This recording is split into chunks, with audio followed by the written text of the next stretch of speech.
Hello, everyone. It's David Ault, and I'm so glad and honored to have you join me here for The Gathering. Today, I want to play a little bit with a phrase, and that phrase is lingering tendencies. And let's say that the lingering tendencies that you have and that I have are the reasons why we have incarnated into this personality, meaning that each incarnation, this eternal journey of the soul is a journey to dissolve or transcend the lingering tendencies. That would mean then that the lingering tendencies all have to do with some allegiance to separatism, to dualism, the belief in us and them. So, my lingering tendency, for example, might be to being a victim. And so I come into this world, and there is a series of victimizing situations, and there are people who are the perpetrators of that situation. And yet, if I stay the course, if I lean into a spiritual examination where I come upon the idea that not everything is as it seems, I don't remain stagnant with the story. I don't hold the story of victimization as my identity, so much so that I build a career around it. But that I see those situations for what they are. I mean, it could take a long time, it could take my whole life. Some of them have. I could see them for what they are. I could see them as a lingering tendency. And the whole objective then with the lingering tendency is to choose love or to transcend the identity of that and to celebrate it in a sort of weird way, because what it has done, it has elevated and evolved me on my particular journey. So if part of my lingering tendency is I'm a victim of poverty. I'm a victim of circumstance. I'm a victim of oppression in a people or a society or a culture or a geography that limits my availability. I am a victim of circumstance. I'm a victim of abuse. You name it. There's so many things that we could join with this idea of I am a victim. And so that becomes a lingering tendency. So, how might this play out then in your evolution and my evolution? Well, as I said, if the objective or the opportunity is to see God in all things, if the opportunity is to choose love in spite of, if the goal is to never harden our heart, then that means that as we go along the complexities of the dualistic human experience, then the lingering tendencies are going to be front and center as a part of the soup, the cosmic soup that we get to move through. And if we don't move through them, it isn't accurate to say that we did it wrong. It isn't accurate to say if we do move past them that we did it right. It's that inevitably we all will transcend the lingering tendencies because we cannot help but return to the one. I know, it makes your brain hurt to look at things from the universe, and the verse meaning the collection and the unifying nature of all. But as the Hindus call it, the Leela, the dance. So you're doing a dance. I'm doing a dance. Our souls are dancing through this incredible, complex, indefinable, incarnating drama or Leela in order to shed, in order to dissolve, in order to transcend all of that illusion and to see it for what it is. Many times we don't want to hear this. Many times we don't want to hear this when we're really in it, because there's no satisfaction in the dualism if my loyalty is with the dualistic game. Meaning, there's no satisfaction in just transcending it and letting it go, because part of the separatism or the dualism is in overriding, is in justifying, is in retaliation and winning, because those are all kinds of things that are coupled with any kind of dualistic system.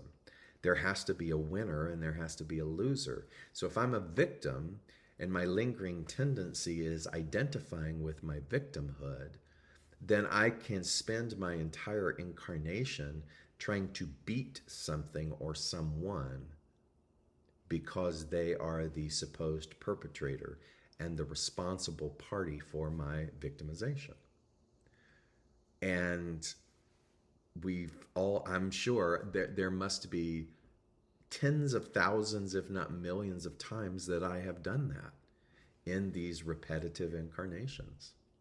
And so here I am, weirdly talking about this from this position now, which means that at some point, and here you are listening to it, so it means that at some point we have dissolved. We have, is conquering the right word? Or transcending these lingering tendencies. We've seen the light.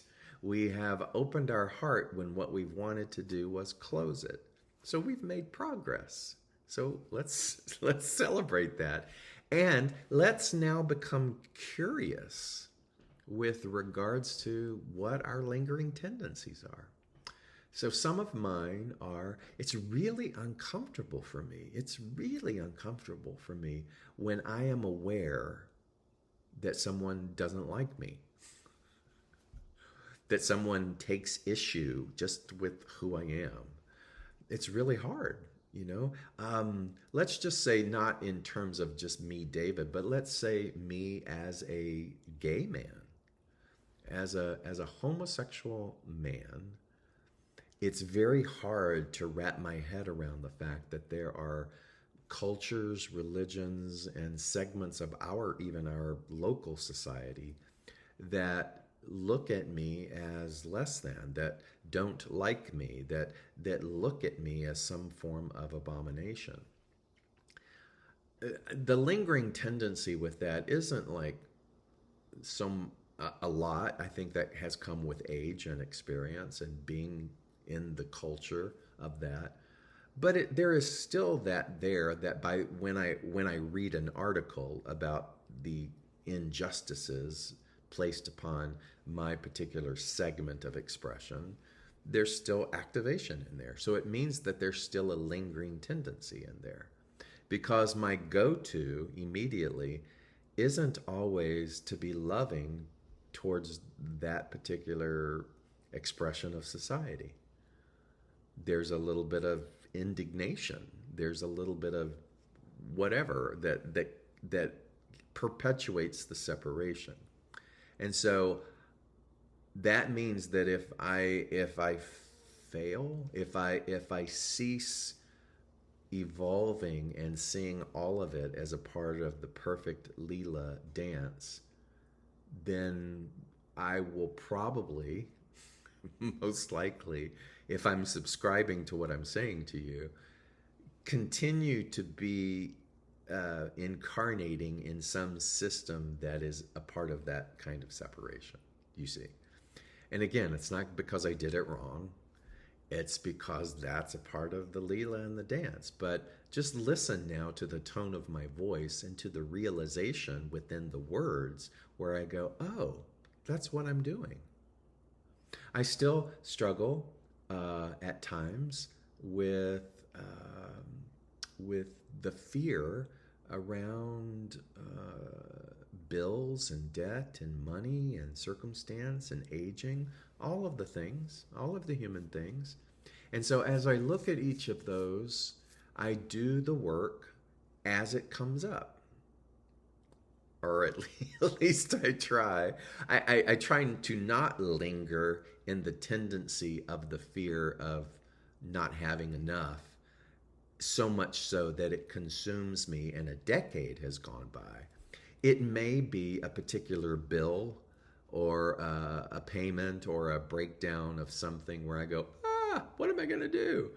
And so it's momentary. And then in that moment, I do the work, or I calm myself, and I remind, I reconnect with cosmic mind that tells me that everything always works out, and that the parties involved and the sources that are needed will happen. And so it's not that I build then an identity around that, and half my life is lived from that particular mindset and that debilitating fear, but that now it's a moment to moment process that I get to work on. And it doesn't, let's say, linger then. And so that's the idea of you and I becoming curious in our own healing, becoming curious in our own evolution of our heart. Because any fear that remains is karmic perpetuation. And so it perpetuates the journey, and we get to continue in the Leela with the multifaceted components of that fear. So if my fear is not having enough, if my fear is not being enough, there will always be some flavoring of that in the incarnations that I come in as. And oh my God, I wish I could sit with you for days in immersive retreat situations to unpack all of this, so that you don't become overwhelmed by it, but that you become excited by it. You become relieved by the fact that so much power, the power of love, not the power of force, but the power of love, has always and always will reside in you. And that the turning to the love rather than turning to the lingering tendency is but a breath away, is but a realization away. There's a beautiful example that I try to help when people feel overwhelmed with, I can't grasp all of this multi-dimensional stuff. And I say, imagine that you walk into a room that is completely dark, no windows, everything is sealed up, and it has been that way for 5 years. No one's ever opened the door, or no one ever had a key to the door. And even though this room is set up with electrical functionality, again, no one's ever walked in, so it's been pitch black in this room for 5 years. And in a moment, the key is found, and you or I use the key, and we open the door. And we open the door to this blacked out room, and right on the wall right there is a switch, and we flip it, and the room is instantly flooded with light. You see, even though the room was dark for 5 years, it doesn't take an equal amount of time, 5 years, for the light to start in the very corner of that room and then slowly, slowly, slowly dissolve the black. It dissolves it instantly, in a moment, when the switch is flipped. If you take a rock that has been submerged in a riverbed for 100 years, and you pull it out, and you set that rock into the sun to dry, it doesn't take 100 years for the rock then to dry out. It's just a matter of hours, perhaps. And so it's the same with you and I with regards to a realization. Let's say even an aha moment. That the moment that you see that power is in you, the moment that you understand, oh my God, my lingering tendencies, what are they? And we sit and we write them down, we journal about them, and we say, I wonder why I still engage in that. I wonder why I have such loyalty into my wounding, because that wounding is only going to perpetuate itself. I'm going to continue to be right about my wounding and about how unsafe the world is. And so, because I have built an identity and a career around protecting my heart, then the world will always present to me things to be protective from. You see? So, the lingering tendency of not being safe, not being enough, being victimized, of there isn't enough. That's a lingering tendency. There's only so much resource in the world. And so when you begin to think about that, then again, we continue to be right. It's a lawful use of mind or consciousness, that what I latch onto, the world then mirrors that, because that is the only lens by which I can see. I can only see through the filter of my own consciousness. And so my perceptions play themselves out. So then how do you and I work with the lingering tendency? Well, that's where spiritual practice comes in. That's where we begin to really develop or cultivate new loyalties with regards to environment and messaging and practicing and facing fears. We make such a big deal out of facing fears. And I know that it feels big. I know that it feels big to physically walk towards something where you're terrified. And yet, if we amplify the action of that, then it makes the journey up the mountain, or the journey to the ascension and the realization of that fear, that much more arduous. If we can just, we don't have to publicize it. We don't have to make it anything grandiose or look at me. It's just like, take a breath. Take a breath and face the fear.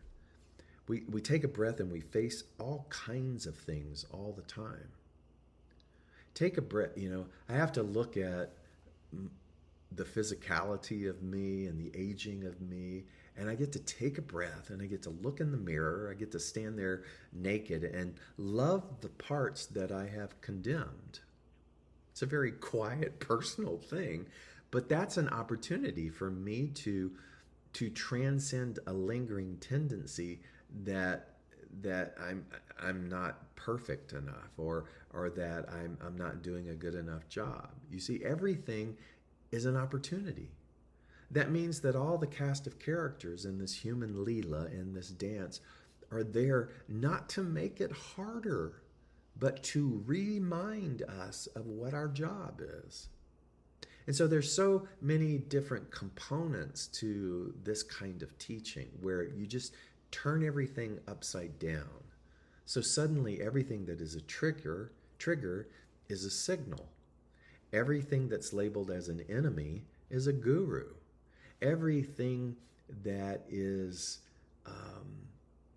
unfair is just a lingering tendency for me to push past.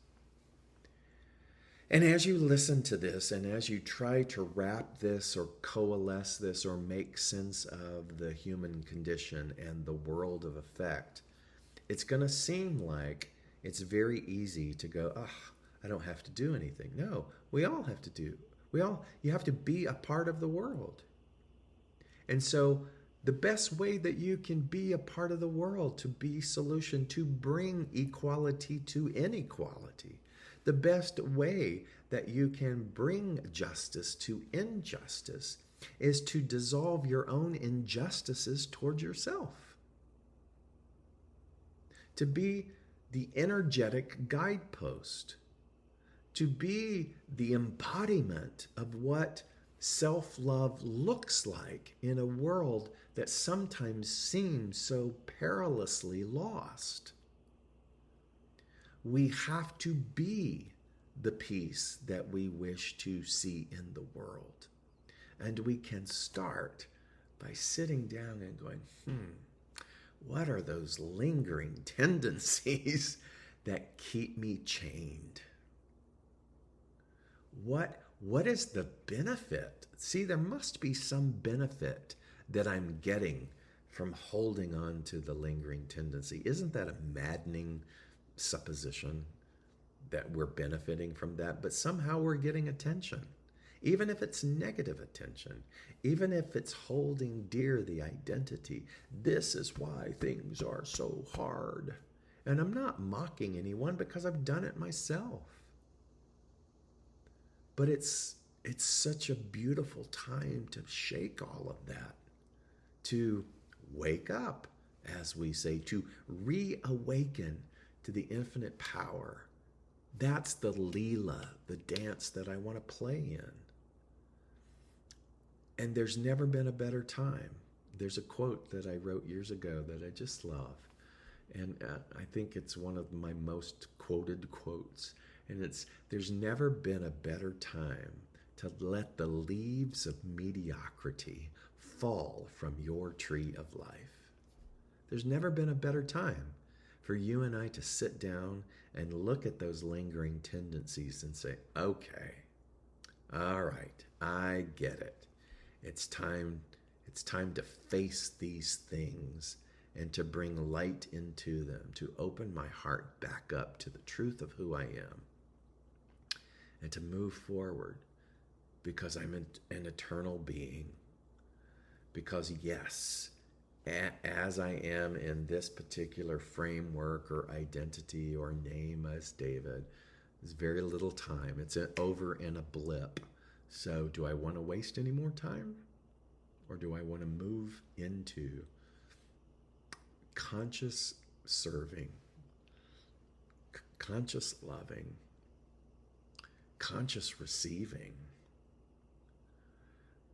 conscious exhilaration, conscious expression of joy, conscious honoring of what I chose to come in, and to see that it was perfect for what I needed to learn, for what I needed to unravel and untangle. Do you get how loved you are? And if you're struggling with that, let me remind you that you are exactly the divine design for this time,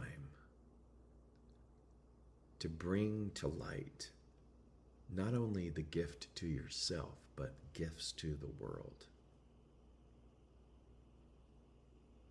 So, thank you. A little commercial here at the end.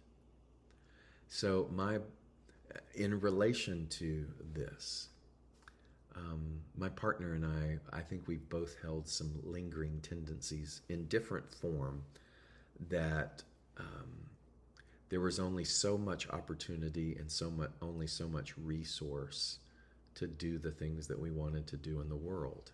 I'm not going to go into the story now, but through an unprecedented unraveling, he is getting 4 months off, a sort of sabbatical in a profession that doesn't have sabbaticals.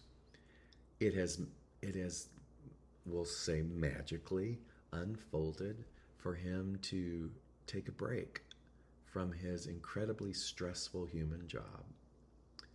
And for me, it has been over 4 years of slowly paying off a debt from experiences in my past. And last month was the last payoff of that debt after years and years and years. And it was the last payment of a lease on a car, and I chose not to get another car. In other words, I began to look and say, what do I want to do, as I chip away this debt? And we worked together in a way that we're both leaving the United States for 3 whole months, and we will be going to India and to Cambodia, where my schools are for my foundation. We will really be able to immerse ourselves in the programs and the work there, but we will also take some personal time. We're going to get really quiet. We're going to do some lingering silent meditations, and I will still, as time and Wi-Fi permits, create these messages for you. But we'll leave September the 13th, and if you're watching, it's the year 2023, and we will be gone through close to the end of December.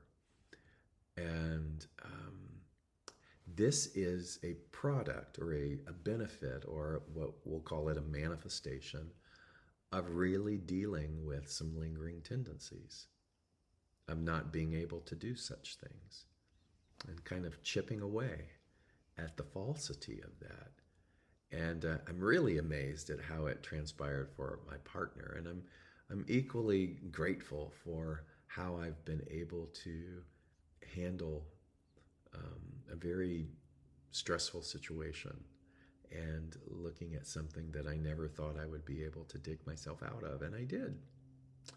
And so, with that, as we go, if you want to support our work, the mission of these types of messages, the retreats that we try to plan, if you want to be on the mailing list, our nonprofit for this spiritual work is called Nandidas, Nandi, one word, Das, DASS. Put them together, nandidas.com. That is the name of our nonprofit. And if you want to donate to this particular spiritual offering, it's a tax deductible gift on your part, and it helps us to continue to do the work. We're going to be bringing a relief and things to the work that my foundation, that nonprofit, Kaleidoscope Child Foundation, does. But this will help me, I guess, as I have to also figure out a way to make a living while I'm gone. And so there you have it. I'll put all that information into the text for the video. But please do me a favor and sit with and play with, make it playful, your lingering tendencies, and go, what can we begin to chip away? What can we begin to receive that has always been available to us? I believe it. I'm experiencing it. I want that for you, and I want to work with you in order for you to be able to experience that for yourself as well. Thank you always for tuning in. Ooh, that was a lot. That was good. Thank you. I'll see you next time.